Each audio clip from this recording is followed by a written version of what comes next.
नमस्कार मित्रो, मी P R Patil मध्ये आपलं स्वागत करतोय. आणि मागील व्हिडिओमध्ये आपण काय पाहिलेलं तर 1 ते 50 पर्यंतचे प्रश्न पाहिलेले होते आणि या व्हिडिओमध्ये आपण 51 ते 100 पर्यंतचे प्रश्न बघणार आहोत.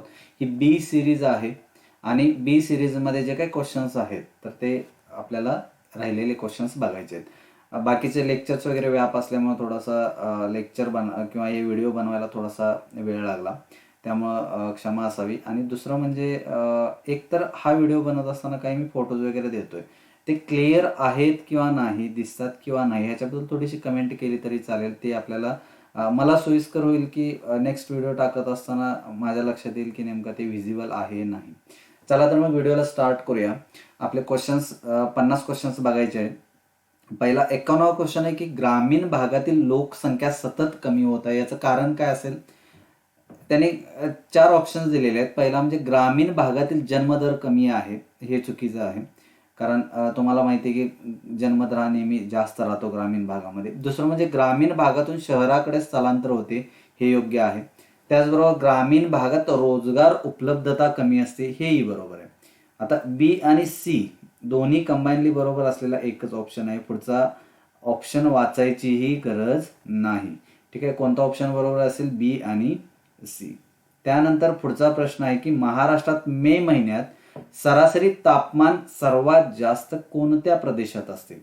तुम्ही जर मॅप बघितला, मॅप काढल्यानंतर एक गोष्ट लक्षात येईल की हा जो इकडचा पूर्व विदर्भाकडचा भाग आहे, नागपूर, तर त्या भागामध्ये सर्वात जास्त तापमान असलेलं आपल्याला दिसते, म्हणजे पूर्व विदर्भ. आणि थंडी सुद्धा आपल्याला ह्याच भागामध्ये जास्त दिसते. ठीक आहे, म्हणजे सर्वात जास्त तापमान प्लस सर्वात जास्त थंडी कोणत्या भागात? तर पूर्व विदर्भामध्ये आपल्याला जाणवेल. त्यानंतर पुढचा प्रश्न आहे की महाराष्ट्रात राज्य शासनाने नील क्रांती धोरण कधी आणलेलं? हे मत्स्य विभागाशी संबंधित नील क्रांती धोरण आहे. ब्ल्यू रिव्हॉल्युशन म्हटलं जातं. माशांचं उत्पादन वाढवण्यासाठी म्हणून हे एक धोरण सरकारनं जाहीर केलेलं होतं.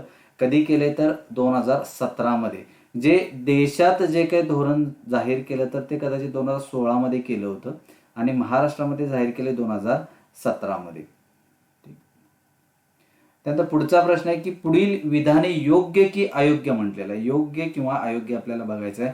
पहिला जो ऑप्शन आहे तो आहे की शेतीच्या व्यापारीकरणाने भांडवलदारी शेती प्रक्रियेला उत्तेजन मिळाले नाही, हे चुकीचं आहे. इथं जर मिळाले आहे म्हटलं असतं तर योग्य असतं.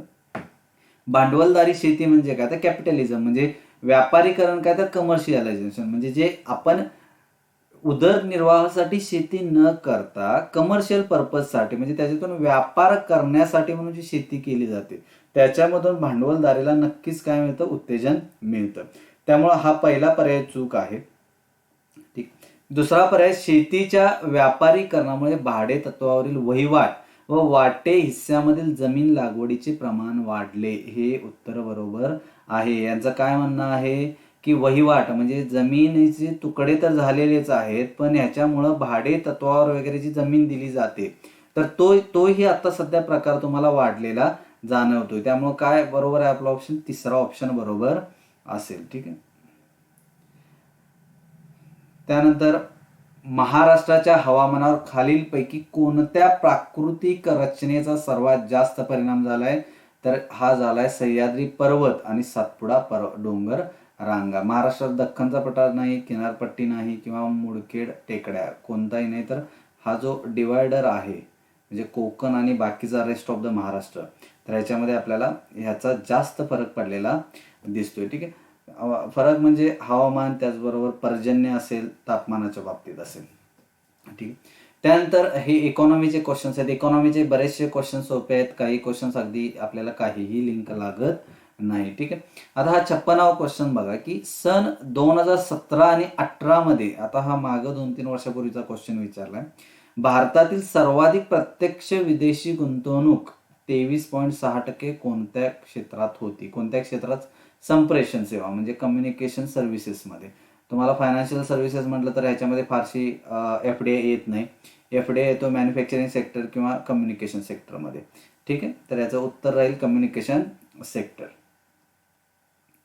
त्यानंतर मार्च 2020 अखेर कोणत्या राज्यात प्राथमिक कृषी पतसंस्थांची संख्या सर्वाधिक होती? कोणत्या राज्यामध्ये? तर महाराष्ट्र राज्यामध्ये इथं तुम्ही हा फोटो बघू शकता, याच्यामध्ये तुम्हाला आकडेवारीही दिसेल. ठीक. त्यानंतर केंद्रीय उत्पादन शुल्काची राज्यांमधील वाटणीसाठी 7व्या वित्त आयोगाच्या संदर्भात खालील विधाने विचारात घ्या. सगळ्यात घाणेरडा क्वेश्चन जो आहे तर हा आहे, कारण ह्याचं इवन एवढं इंटरनेटवरती बराचसा डाटा सर्च करून सुद्धा काहीही लॉजिक लागलेलं नाही. त्यामुळं मला फक्त हा एकच पॉईंट सापडला की लोकसंख्येसाठी 25% भार. बाकी 7व्या वित्त आयोगाचा काहीही संदर्भ कुठेही सापडलेला नाही. त्यामुळं मी याच्यावर फारशी काही टिप्पणी करणार नाही. ए बरोबर आहे एवढं मला माहिती आहे. त्यामुळं हा ऑप्शन किंवा हा ऑप्शन येऊ शकतो. ठीक आहे. कारण जर बघितलं तर तुम्ही स्वतः इवन इंटरनेटवर सर्च करू शकता, पण इंटरनेटला तसं काही फारसा आपल्याला रेफरन्सच कुठं सापडत नाही. त्यानंतर पुढचा क्वेश्चन आहे की वायू प्रदूषणाच्या वाढत्या समस्येचा सामना करण्यासाठी 2021 आणि 22 च्या अर्थसंकल्पात 10 लाखांपेक्षा अधिक लोकसंख्या असलेल्या किती शहरांसाठी 2022चे 17 कोटी प्रदान करण्याचा प्रस्ताव आहे? तर 42, म्हणजे हे आपला दुसरा जो पर्याय आहे तर तो योग्य आहे. त्यानंतर नियंत्रक आणि महालेखा परीक्षक, म्हणजे ज्याला आपण कॅग म्हणतो, यांना पुरवणी लेखा परीक्षणाचे आदेश देण्याचा अधिकार असून लेखा परीक्षण अहवाल प्राप्त झाल्यापासून किती दिवसांच्या आत लेखा परीक्षण अहवालावरती टिप्पणी करू शकतात? तर याचं योग्य उत्तर आहे 60 दिवसांच्या आत कॅगला काय करायला लागतं? ते टिप्पणी करून अहवाल सबमिट करायला लागतो. त्यानंतर पुढचा प्रश्न आहे की खालीलपैकी कोणते लोक राष्ट्रीय लोकसंख्या धोरण 2000चे उद्दिष्ट नाही, म्हणजे उद्दिष्ट विचारलेली आहेत. पहिलं तर उद्दिष्ट आहे बालमृत्यूंचे प्रमाण कमी करणे. सार्वत्रिक लसीकरण हे उद्दिष्ट आहे. आणि हम दो हमारे दो, 2 मुलांचे लहान कुटुंब हे उद्दिष्ट आपले अटल बिहारी वाजपेयी होते, तर त्यांच्या काळात हे उद्दिष्ट स्वीकारलेलं होतं. त्यामुळे हे लक्षात असावं, हम दो हमारे दो. आणि जे मध्यान्ह भोजन जी योजना आहे तर ही मुळात 1995ला स्टार्ट केली होती. कधी? तर 1995ला. त्यामुळे 2000चं याच्याशी फारसा संबंधच नाहीये. ठीक आहे. आणि याच्यामध्ये कुठेही असा उल्लेख केलेला नाही. त्यामुळे याचं योग्य उत्तर काय तर 3. ठीक आहे. त्याने उद्दिष्ट नाही हे विचारले. त्यानंतर 1993 मध्ये सरकारने यांच्या अध्यक्षतेखाली सार्वजनिक क्षेत्रातील उपक्रमांची निर्गुंतवणूक करण्यासाठी समिती नेमली होती. समिती विचारलेली आहे. 1991ला रिफॉर्म्स झाले, LPG रिफॉर्म्स, आणि त्यानंतर ही एक समिती नेमली होती निर्गुंतवणूक करण्यासाठी. निर्गुंतवणूक म्हणजे काय? डिसइन्व्हेस्टमेंट. म्हणजे जे स्टेक्स, गव्हर्नमेंटचे जे स्टेक्स आहेत तर ते काय करतात? तर लोकांना ते विकले जातात, शेअर्स विकले जातात. तर त्यासाठी सी रंगराजन यांच्या अध्यक्षतेखाली काय केली होती? एक सार्वजनिक क्षेत्रातील उपक्रमांची समिती नेमलेली दिसते. पण कमिशन जर बघितलं तर 1996ला जे डिसइन्व्हेस्टमेंट कमिशन आहे तर ते कुणाच्या अंडर होतं? तर GV रामकृष्ण यांच्या. त्यामुळे इथं कन्फ्युजन होऊ नये. ठीक आहे. यांच्या अंडर कमिशन 1996ला, आणि समिती जी होती तर ती कुणाच्या अंडर होती? तर सी रंगराजन यांच्या अंडर दिसते. त्यानंतर पुढचा प्रश्न आहे की खालील विधाने विचारत घ्या. ठेव विमा आणि पत हमी महामंडळ, ज्याला DICGC असं म्हटलं जातं, तर या कायदा संसदेने 2021 मध्ये मंजूर केला आणि हे योग्य आहे. दुसरं आहे की ठेव विम्याचा हप्ता ठेवीदारांकडून वसूल केला जाईल, किंवा ठेव विम्याचा हप्ता सर्व विमाधारक बँकांसाठी अनिवार्य आहे. आणि इथे तुम्ही बघू शकता. मग एक तर हे बरोबर असावं किंवा हे बरोबर असावं. ह्याचं उत्तर काय राहील? तर हे बँका विमा. आता मुळात हा DICGC काय आहे? तर एखादी बँक बुडाली तर बँक बुडाल्यानंतर बँकेनं जो काही लोकांचा पैसा ठेवलेला आहे मग त्याचा काहीतरी इन्शुरन्स असावा, नाही तर लोक उद्या कशाला डिपॉझिट ठेवणार आहेत.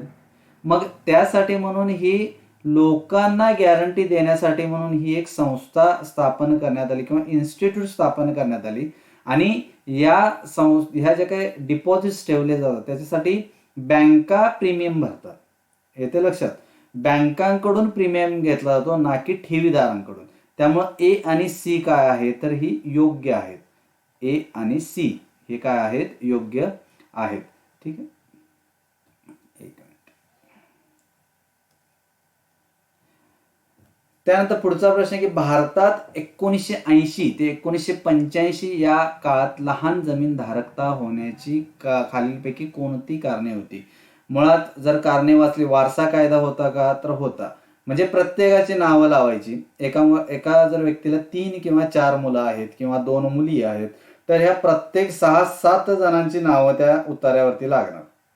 त्यामुळे काय झालं की जमिनीचं फ्रॅगमेंटेशन झालं. जमीन वेगवेगळ्या छोट्या छोट्या विभागामध्ये विभागली गेली. त्याचबरोबर वेगाने वाढणारी लोकसंख्या हे योग्य आहे. ग्रामीण कर्जबाजारीपणा आणि ग्रामीण कर्जबाजारीपणा, वेगाने वाढणारी संयुक्त कुटुंब व्यवस्था हा पर्याय येत नाही. एकतर ही गोष्ट लक्षात घ्या की संयुक्त कुटुंब व्यवस्था वाढली तर काय होईल की ही जी लँड जी काय वेगवेगळ्या विभागामध्ये डिवाइड केली गेली तर ही कदाचित होणार नाही. त्यामुळे हा पर्याय नाही. म्हणजे हा पर्याय जातोय, हा पर्याय जातोय, राहतात हे 2 पर्याय. तर हा आपला A, B, C हे तिन्ही पर्याय काय असतील, योग्य असतील. ठीक आहे. वारसा तर आहेच, वेगाने वाढणारी लोकसंख्याही आहे, आणि तिसरं म्हणजे ग्रामीण कर्जबाजारीपणा. ठीक आहे. त्यामुळे मग छोटे छोटे लँड काय करायचे तर विकून द्यायचे. त्यामुळं हे आपल्याला योग्य उत्तर असेल. ठीक आहे. त्यानंतर योग्य जोड्या जुळवांसाठी एक प्रश्न आहे. देशातील द्वितीय क्रमांकाचा कृषी प्रधान उद्योग कोणता आहे? तर हा साखर उद्योग आहे. एक नंबरचा कोणता उद्योग आहे तर कापड उद्योग. ठीक आहे. त्यानंतर देशातील सर्वात जुना व संघटित क्षेत्रातील उद्योग कोणता आहे तर सुती कापड उद्योग. हा अगदी तुम्ही पार म्हणजे इव्हन ब्रिटिश असताना सुद्धा भारतामधला कापड उद्योग हा एकदम पीक वरती होता. त्यामुळे तुम्ही त्याच्यावरूनही अंदाज लावू शकता. त्यानंतर जलद औद्योगिकरणास कारणीभूत ठरणारा उद्योग कोणता तर लोह व स्टील उद्योग. आणि नवीन तंत्रज्ञानाचा वापर सगळ्यात जास्त कशामध्ये होतो किंवा नवीन टेक्नॉलॉजी कशामध्ये येते तर वाहन उद्योगमध्ये, ऑटोमोबाईल सेक्टरमध्ये. आता तुम्ही इलेक्ट्रिकल व्हेकल्स बघताय, त्याच्यामध्ये आता रॅपिडली बरेचसे चेंजेस व्हायला लागलेले आहेत. त्यानंतर राजकोषीय तूट आणि वर्षभरातील व्याज भरणा यातील फरक काय तर प्राथमिक तूट. याच्यामध्ये फारसा एक्सप्लेन करण्यासारखं काहीच नाही. त्यानंतर खालील विधाने विचारात घ्या. आता हा क्वेश्चन फार कन्फ्युजिंग आहे आणि बऱ्याचशा लोकांची सिली मिस्टेक्स झाली असावी.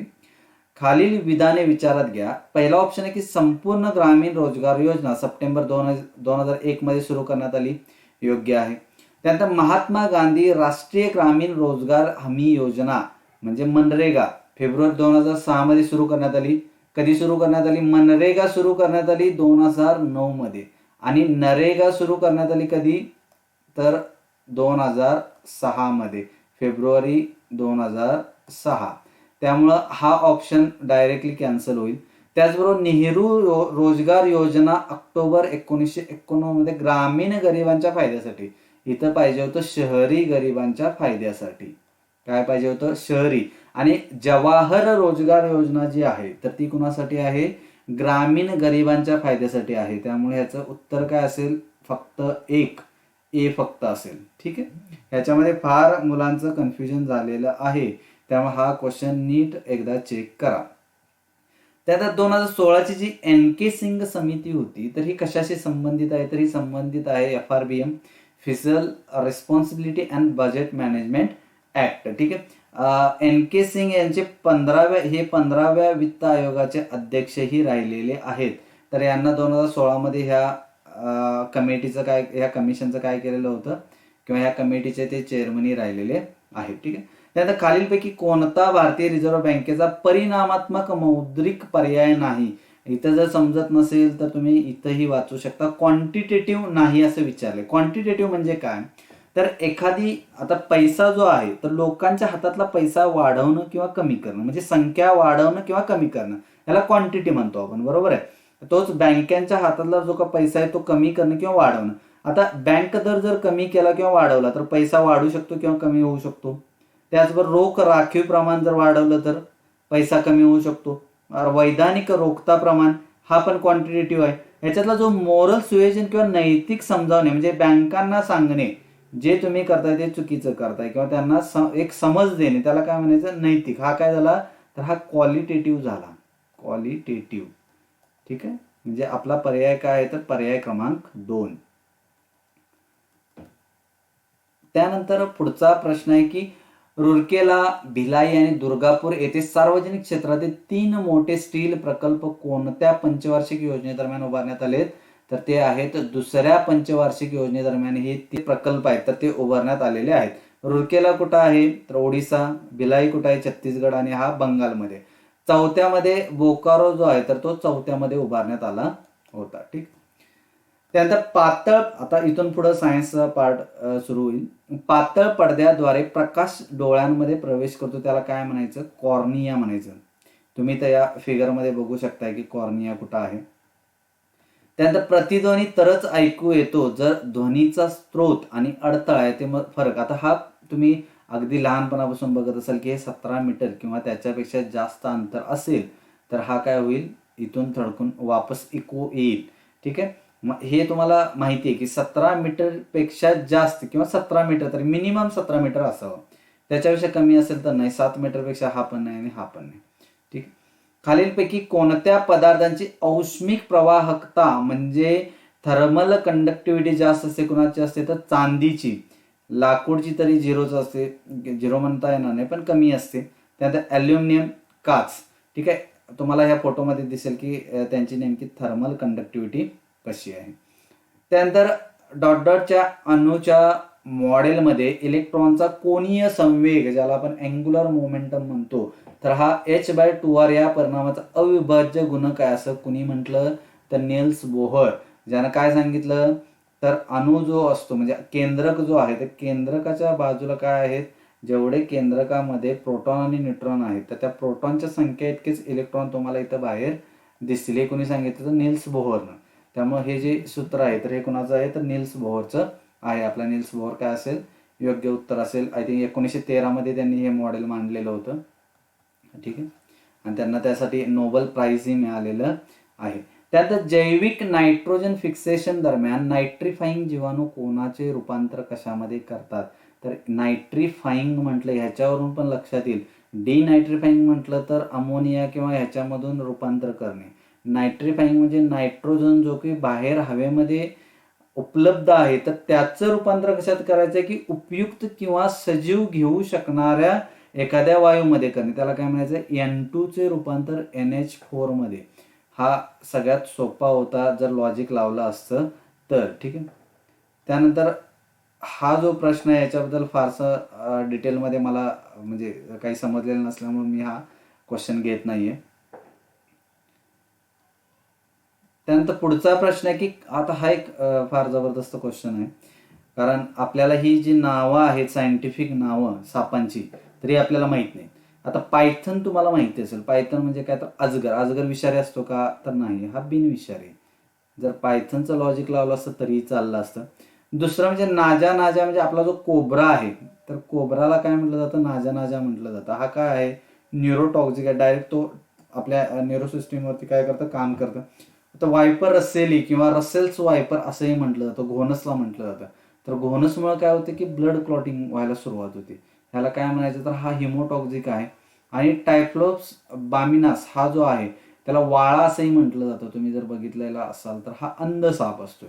ठीक आहे. त्यामुळे हे चारही ऑप्शन्स असे राहतील. काही लोकांना ही नावं माहीत नसतील त्यामुळे फारसं आपण एक्सपेक्ट करत नाही की हे बरोबर असेल. ज्यांना एन्व्हायरमेंटबद्दल प्रेम आहे त्यांना कदाचित हा बरोबरी आलेला असेल. त्यानंतर खालीलपैकी कोणत्या प्राण्यांचा समूह हे सरपटणारे प्राणी या वर्गात मोडतात. मुळात ह्याच्यामधला जर लोरिस काढला, तुम्हाला जर लोरिस बघितला तर तुम्ही या फोटोमध्ये बघू शकता लोरिस काय आहे. त्यानंतर त्यामुळे हा पर्याय काही होऊ शकत नाही. त्याचबरोबर सॅलेमेंडर, सरडा, कासव आणि बेडूक. बेडूक काय तुमचा सरपटणारा प्राणी नाही. त्यामुळे हे जर दोन ऑप्शन काढले ए आणि डी, हा नाही आणि हा नाही, बी आणि बी सी येऊ शकतात. तर ह्याच्यातले हे सगळे ऑप्शन येऊ शकतात. ठीक आहे. आपला काय पर्याय असेल तर 2 पर्याय असेल.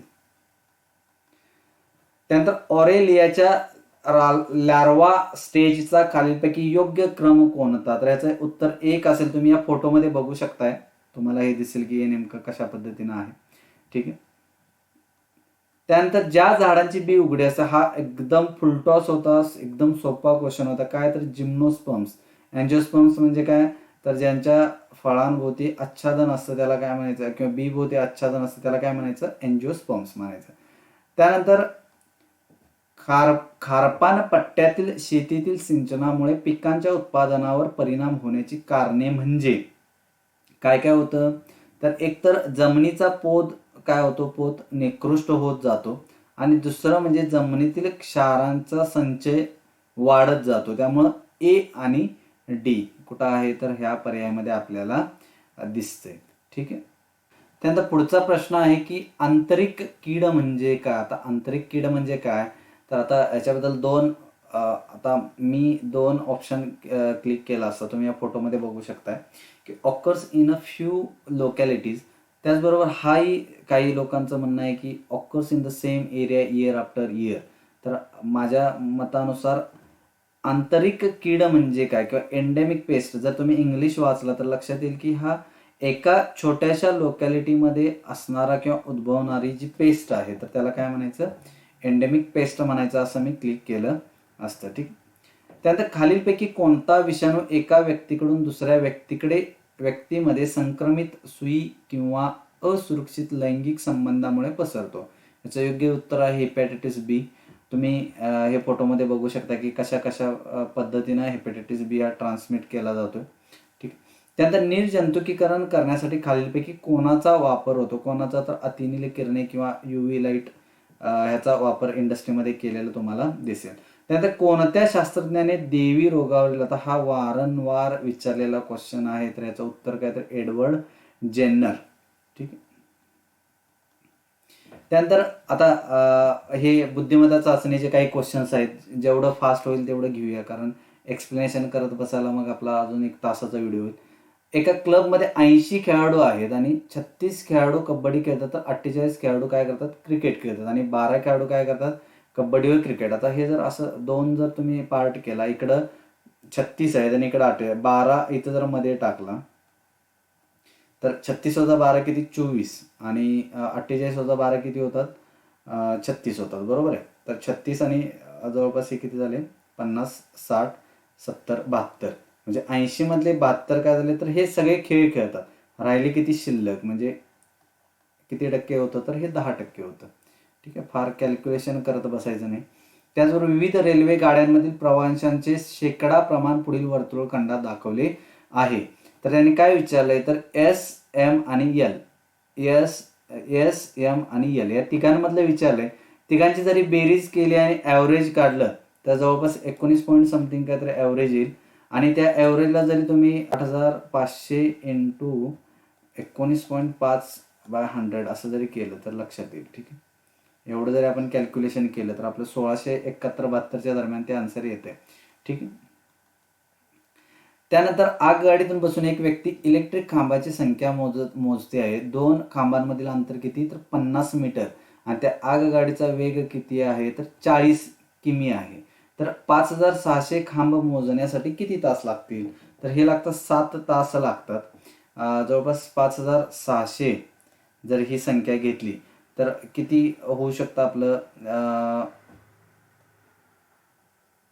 फॉर्म्युला जर बघितलं, फॉर्म्युला काय सांगतो आपल्याला, तर D = T × V, म्हणजे टाइम × व्हेलॉसिटी.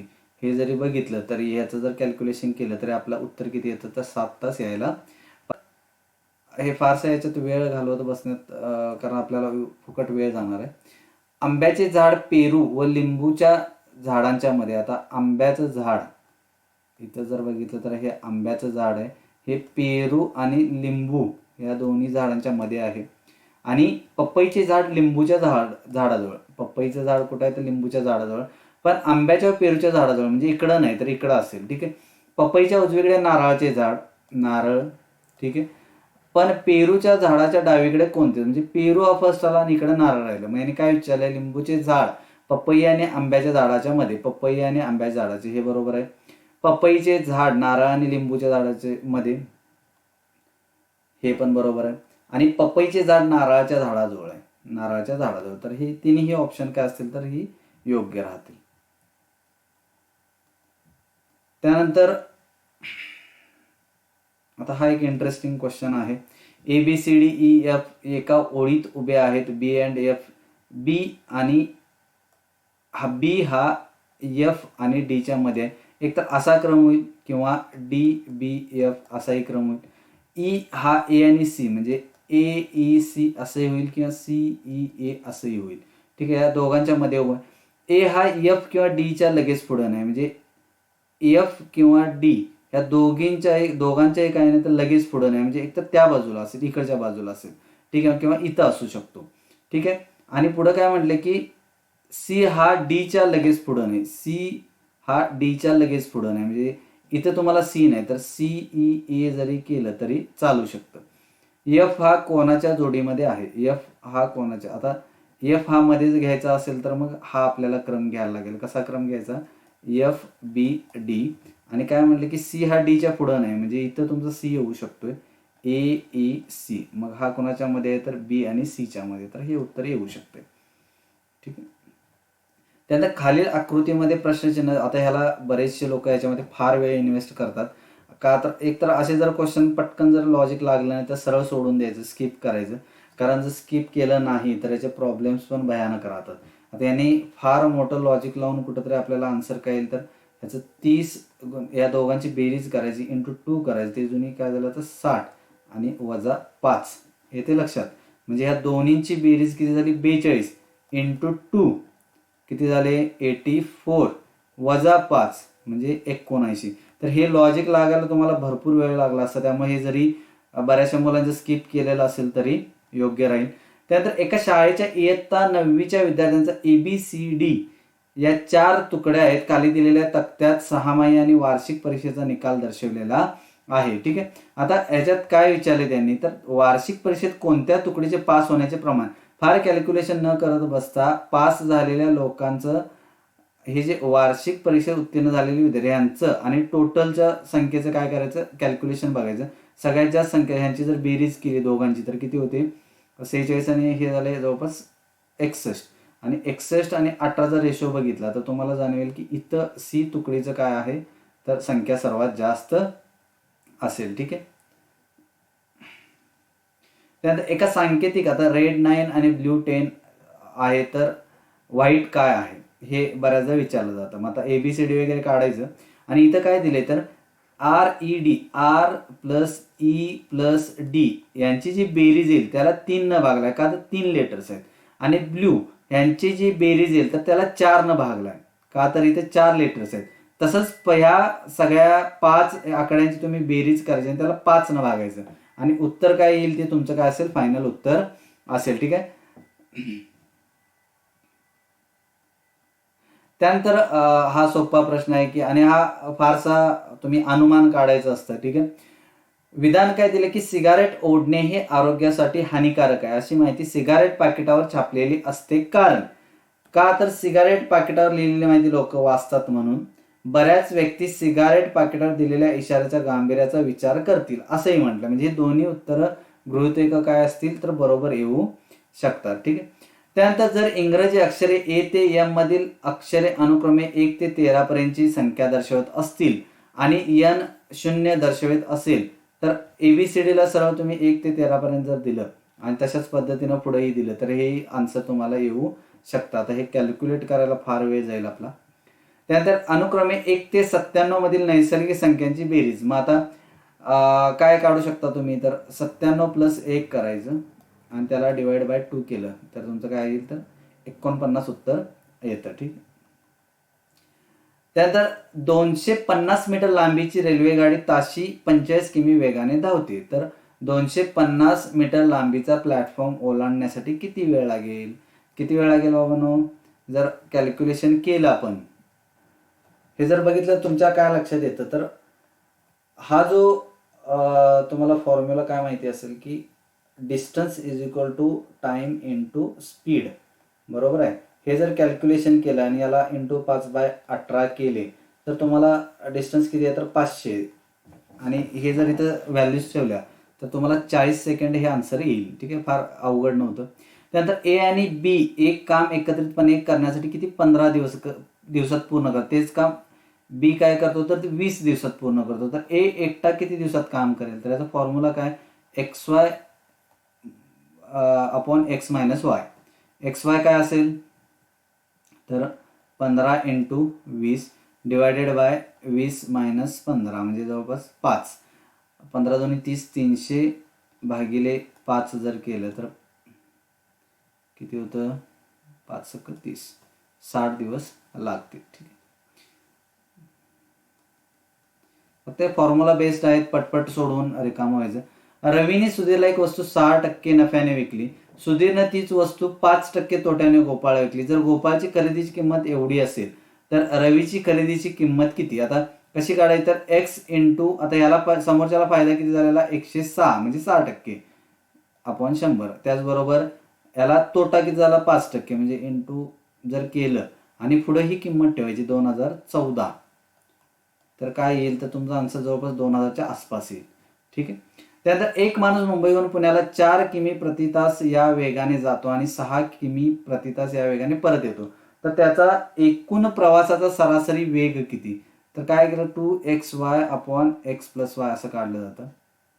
ठीक आहे. याच्यावरून या फॉर्म्युल्यावरून हे तुमचा आन्सर येईल जवळपास 4.8 किमी तास वगैरे येईल. ठीक आहे. तर हे अशा पद्धतीनं आपला पेपर आहे. पेपर बघितलं तर काही मुलांचं असं म्हणणं आहे की मॉडरेट पेक्षा थोडासा अजून सोपा होता, फार असा अवघड आपल्याला दिसत नाही. ठीक आहे. आणि याच्यामध्ये आता स्कोअर वगैरे आपल्याला आन्सर की आल्यानंतर लक्षात येईल की नेमकं मुलांचे स्कोअर किती राहतात. आणि हे अशा प्रकार जे काही जर याच्यामध्ये जर चुका असतील तर मुलांनी जरूर कमेंट करून सांगाव्यात, कारण ते बाकीच्या मुलांनाही एक मार्गदर्शक राहील. ठीक आहे. आणि तुम्हाला जर अजून कोणते जर अशाच प्रकारचे व्हिडिओ जर बनवायचे असतील किंवा मी बनवावं असं वाटत असेल तर मला कमेंट बॉक्समध्ये जरूर कमेंट करून कळवा. धन्यवाद.